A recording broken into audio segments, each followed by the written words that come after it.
All right, Agent, welcome to your mission briefing. Your objective, if you choose to accept it, is to totally conquer the chaos that is dinner time. And your number one tool in this fight? Yep, strategic meal planning. Okay, let's get into it.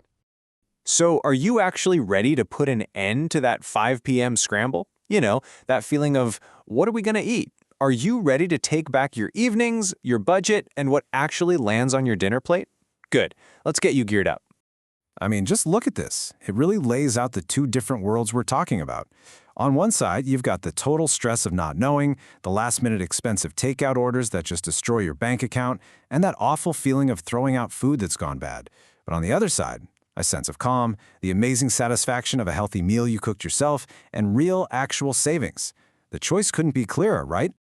Okay, let's dive into phase one of this operation, understanding what's in it for you.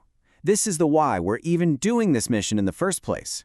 Basically, when you pull this mission off, you get three massive rewards. First, you save a ton of time. With a plan, your grocery trips are like these targeted strikes. You're in, you're out, and you don't forget anything. Second, you save money. And I mean serious money. Your shopping list stops you from making impulse buys, you actually use the food you have, and cooking at home is always cheaper than ordering in. And third, you boost your health because you are in complete control of what goes into your food, less salt, less sugar, and way more fresh stuff. Right. Every good mission needs a solid base of operations. And for our purposes, your headquarters, your HQ, is your pantry, your fridge, and your freezer. And this slide, even though some of the text is in French, it perfectly shows what your arsenal should look like. Keeping these three zones stocked with the basics is the absolute foundation for everything else. We're talking pasta and canned goods in the pantry, eggs and milk in the fridge, frozen veggies and some protein in the freezer. It's not about having everything under the sun, it's about having the right core ingredients to make any plan work. Okay, our base is secure. Now it's time to create the actual battle plan, your weekly menu. This is where the real strategy happens. And here it is, your 4-step blueprint for success. It's so simple. First, you do a quick inventory. Just scan your HQ, your pantry, fridge, freezer, and see what you need to use up. Second, gather your intel. Check the weekly flyers or use an app to see what's on sale. Third, review your schematics, which is just a cool way of saying pull out your favorite go-to recipes. Maybe toss in a new one just to keep things interesting. And finally, you create your menu grid. You just assign a meal to each day. That's it. Your plan is locked and loaded. Now let's move on to execution. It's time to head to the grocery store. This is where your plan becomes reality, and where you can lock in some major savings.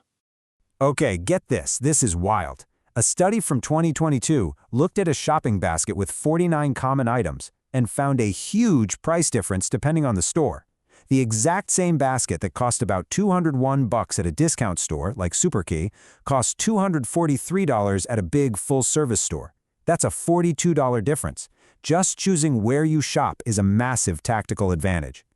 And here is another powerful money-saving tactic. That same study found that just by choosing the store's own house brands, like Selection or Sans Nom, instead of the big national brands, you can save an average of 12% on your bill. So think about it. Combine the right store with the right brands and the savings really start to add up. Okay, here are some quick field tactics to use when you're in the aisles. First, and this is a big one, never shop when you're hungry. It's the fastest way to blow your mission with impulse buys. Second, look high and look low. The most expensive stuff is almost always placed right at eye level.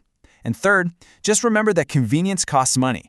The more processed something is, like pre-cut vegetables, the more you're going to pay. Buying a whole bag of carrots and chopping them yourself is a guaranteed win for your wallet. We are now in the final phase of the mission, maximizing your resources. This is all about the payoff, making sure that absolutely nothing goes to waste. Let's talk zero waste ops. Got some veggies that are looking a little sad? Don't you dare toss them. You can usually bring stuff like celery or lettuce back to life in a bowl of ice water, or just chop them up and throw them in a soup, an omelet, or a stir-fry. Those bananas that are way too brown to eat, they are now perfect for smoothies or amazing banana bread. And stale bread makes the best homemade croutons or breadcrumbs you've ever had. And this right here perfectly illustrates how leftovers aren't an end, they're a new beginning. That leftover chicken from last night, that's the star of tomorrow's salad, sandwich, or pizza. That extra rice or quinoa, freeze it in portions for a super fast side dish down the road. You can even grate that dried up end of a block of cheese, freeze it, and have it ready to sprinkle on a future dish. It's all about seeing potential, not problems. So there you have it, your complete mission briefing on how to conquer kitchen chaos. Now, your very first mission is simple, but it is absolutely crucial. I want you to look at your week, pick just one day, and decide what you're going to have for dinner. What is the one meal you will plan this week? Mission accepted? Good luck.